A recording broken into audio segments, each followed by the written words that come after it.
Hello friends, good evening. Welcome back to our channel Al-Nims Electronics and thank you very much to each one of you जो आप लोग इतना मोहब्बत और प्यार दे रहे हैं हमारे चैनल को। दोस्तों, उसके साथ ही मैं आप लोग से माफ़ी मांगना चाहूँगा कि पिछले 2 महीने से मैंने कोई भी वीडियो अपलोड नहीं किया जो लॉन्ग फॉर्म में हो और एजुकेशनल टाइप का वीडियो आप लोग के लिए। जैसे हमने कमिटमेंट किया था कि हम लोग हर मंथ में 1 या 2 वीडियो एजुकेशनल के डालेंगे हमारे चैनल पे, सो दैट आप लोग को एक आसानी होगी कि प्रोडक्ट किस तरह से इस्तेमाल करना चाहिए और उसको कैसे प्रिकॉशन लेना चाहिए, कैसे केयर करना चाहिए। तो दोस्तों, आज मैं आपके पास में आया हूँ आपके साथ और आज हम लोग बात करेंगे एसी के ऊपर। तो एसी का मेंटेनेंस का मैंने एक बड़ा वीडियो ऑलरेडी डाला है जो ऑलमोस्ट 50 मिनट्स का है। डिटेल में सर्विस कैसे होती है, कितने टाइप की होती है, अगर आपको ये समझना है तो मेरा ये जो चैनल अभी दिखेगा आपको, इस वीडियो को आप प्लीज़ चेक कर लीजिए एक बार। दोस्तों, आज हम लोग बात करते हैं कि एसी का लाइफ अगर बढ़ाना है तो आपने आपके हाथों से किसी पे डिपेंडेंसी ना रखते हुए एसी का लाइफ का एनहांसमेंट कैसे करना चाहिए।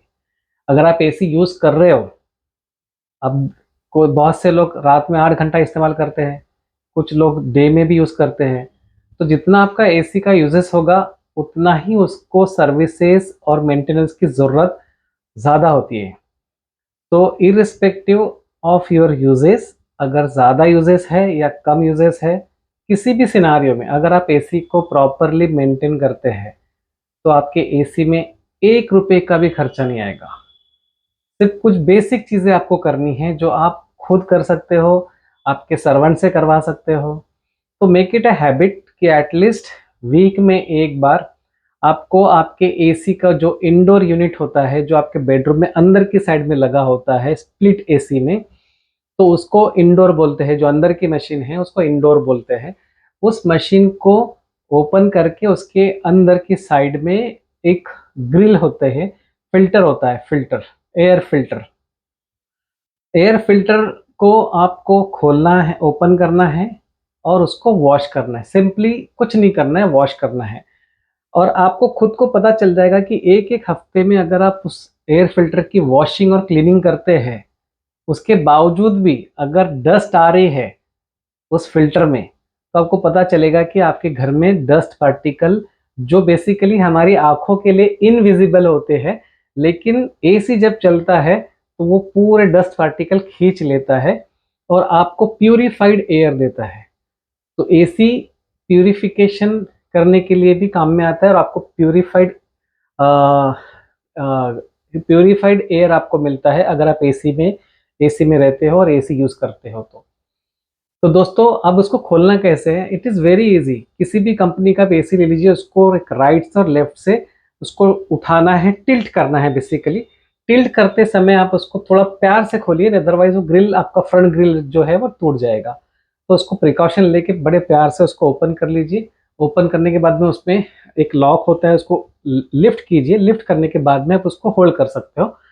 फिल्टर वॉश कर लीजिए। वॉश करने के बाद में वापस उसको ड्राई करके फिर आप उसको फिल्टर को प्लेसमेंट कर दीजिए।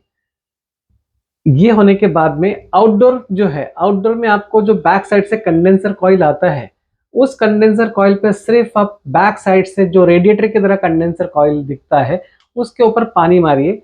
आप जैसे पानी मारते हैं तो उसके अंदर जो डस्ट होता है वो डस्ट पानी के साथ में बह जाता है। अब आपको वहां पर भी पता चलेगा कि जैसे आप एसी यूज करते हो, डस्ट इतनी जम जाती है उसमें कि जब आप पानी डालोगे तो पानी से पूरा बाहर निकल के जाता है, पूरा डर्टी वाटर आपको दिखने में आएगा। तो उसको भी आप वीकली एक बार क्लीन कर लीजिए। अगर वो नहीं वीकली कर पाते हैं आउटडोर, क्योंकि बहुत से लोगों का आउटडोर यूनिट ऐसी जगह पे लगा होता है जहां पर पहुंचना थोड़ा डिफिकल्ट हो जाता है, तो जब भी आप, मेरा रिक्वेस्ट है, जब भी आप एसी इंस्टॉलेशन आपके घर में करते हैं, चाहे आप बेडरूम में लगाइए, लिविंग रूम में लगाइए, उसका आउटडोर को एक्सेस अच्छे तरीके से दीजिए ताकि जब भी कोई बंदा, आप खुद या कोई बंदा उसको रिपेयर करने के लिए आए तो उसको वहां तक जाने में आसानी हो और वो प्रॉपरली उस पर खड़े होकर काम कर पाए। तो आपने उसको एक्सेसिबल, अगर आउटडोर है तो आप उसको क्लीन कर लीजिए। वीकली, नहीं उसको वीकली करते तो एटलीस्ट महीने में एक बार तो आप अपने हाथ से इसको क्लीन कर लीजिए। ये 2 चीज़ों पे अगर आपने फोकस कर लिया दोस्तों, इंडोर का फिल्टर को क्लीन करना है, एयर फिल्टर को, और आउटडोर का कंडेंसर कॉइल को क्लीन करना है, दैट्स इट। बिलीव मी, आपको 1-1 साल भी आप सर्विस टेक्नीशियन को नहीं बुलाओगे तो भी चलेगा, क्योंकि मेन चीज़ क्या होती है, आप सर्विस करते नहीं है, यूजेस करते हो एसी का, यूज़ अच्छा खासा करते हो, सर्विस नहीं करोगे, क्लीनिंग नहीं करोगे तो फिर एयर फिल्टर जाम होता है। एयर फिल्टर को वीकली क्लीनिंग नहीं करोगे तो उसके अंदर का डस्ट पार्टिकल इवेपोरेटर कॉइल में जाता है, वो जाम होगा। वो जाम होने के बाद में फिर आपका जो ब्लोअर है वो भी जाम हो जाता है। जब ये तीनों चीज़ें जब चोक हो जाएगा तो फिर आपको एयर ड्राफ्ट नहीं मिलेगा और उस वजह से आपको कूलिंग नहीं होगी, प्रॉपर कूलिंग साइकिल भी जनरेट नहीं होगी, जिस वजह से आपका एसी का बिजली का बिल बढ़ जाएगा, आपके एसी के फेलियर के चांसेस बढ़ जाएंगे। तो एसी का फेलियर का चांसेस यही होता है कि जिस घर में एसी को मेंटेन नहीं किया जाता है उस घरों में एसी के अंदर अक्सर प्रॉब्लम आते हैं और वो छोटे प्रॉब्लम बड़े बन जाते हैं। तो घर में खुद अगर आप ये 2 चीज़ें मैंने जो बताई है, अगर ये आप कर लेते हैं तो आपको कोई खर्चा नहीं आएगा, कोई एसी मैकेनिक को बुलाने की ज़रूरत ही नहीं है। जब एसी मैकेनिक आता है आपको लगता है कि सर्विस करेगा, 500 रुपये लेगा, लेकिन वो आपसे 3000 4000 लेके ही जाता है, क्योंकि वो आपको बताएगा ये प्रॉब्लम है, वो प्रॉब्लम है, कुछ ना कुछ टेक्निकल रीज़न आपको देगा। और आई एम श्योर बहुत से लोग मुझसे एग्री भी करेंगे। अगर आप एग्री करते हैं तो मुझे कमेंट कीजिए कि कितने लोगों ने आपको आके फूल किया, मतलब आपने एसी चल रहा है उनको बुलाया और सर्विस के लिए बुलाया था, लेकिन उसने आपसे सर्विस के साथ साथ में आपको बताया कि गैस निकल गया, ये प्रॉब्लम हो गया, दूसरा कुछ सर्विस करना पड़ेगा, पम्प डाउन करना पड़ेगा। इस तरह के नंबर ऑफ रीज़न आपको बताएंगे और आपसे पैसे लेके जाएंगे।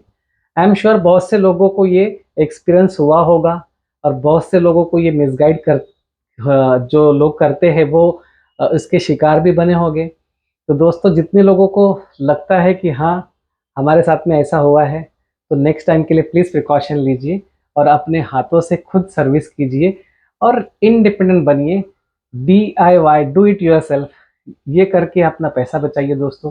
गाइडलाइन, टेक्निकल गाइडलाइन देने के लिए मैं बैठा हूँ।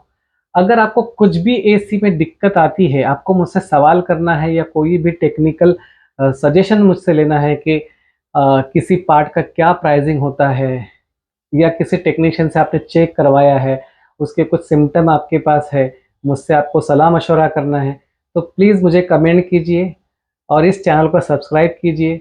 और आपको इसके अलावा fridge, washing machine, TV, music system, water purifier, dish washer, इन सब के ऊपर भी अगर आपको कोई प्रॉब्लम है या आप कोई प्रॉब्लम फेस कर रहे हो तो सिम्टम मेरे साथ में आप ज़रूर शेयर कीजिए। आप हमारे चैनल पे विजिट कीजिए, यहाँ पर मैसेज कीजिए, वहाँ पर मेरा व्हाट्सएप नंबर भी है।